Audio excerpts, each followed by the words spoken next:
হঠাৎ করে দুটো ট্রাকওয়ালা আমার সামনে এসে বলল, চল উঠ। আশেপাশে তাকিয়ে দেখলাম কেউ নেই। একটু দূরেই দুটো কুকুর ডেকে উঠল। অগত্যা আমি গাড়িতে উঠতে বাধ্য হলাম। তারপর তারা আমাকে বাড়িতেই ছেড়ে দিল। ঘটনাটা একটু সাসপেন্স লাগলো তো। চলো, গল্পটা শুরু হয়েছিল এখান থেকে। প্রতিদিনের মতো আজকেও আমি অটোর জন্য ওয়েট করছিলাম। তারপর অটো চলে আসে, আমি উঠে পড়ি এবং মাঝ রাস্তায় হয়ে যায় একটা প্রবলেম। অটোর ইঞ্জিন বিগড়ে যায়। তারপর পাশ দিয়ে যাচ্ছিল ওই অটো ড্রাইভারের পরিচিত দুটো ট্রাক ড্রাইভার। তখন অটো ড্রাইভার বলল, मैडम आपको पैसा नहीं देना है, आप ट्रक में उठ जाइए, मेरा वो दोस्त है आपको रूम पे छोड़ देगा।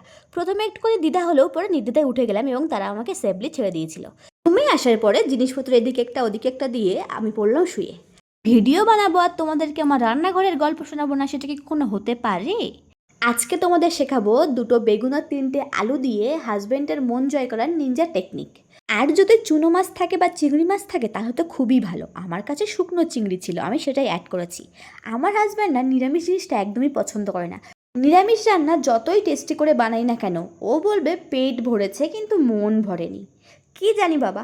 যাই হোক, সবাই তো সমান না, আমার আমিষ নিরামিষ দুটোই চলে, টেস্টি হলেই হলো। রান্নাঘরে প্রথমেই ঢুকে দুটো বেগুন আর তিনটে আলু ছাড়া কিছুই চোখে পড়েনি। বুঝলাম ইউটিউব বাবাকে নিয়ে সার্চ করলাম কম সময়ে কম উপকরণে চটজলদি টেস্টি হেলদি রেসিপি। তো এটা দেখালো, বানিয়ে নিলাম ফটাফট। খুব একটা খেতে খারাপ হয়নি। তো আমার ভিডিও ভালো লাগলে অবশ্যই কিন্তু লাইক করো।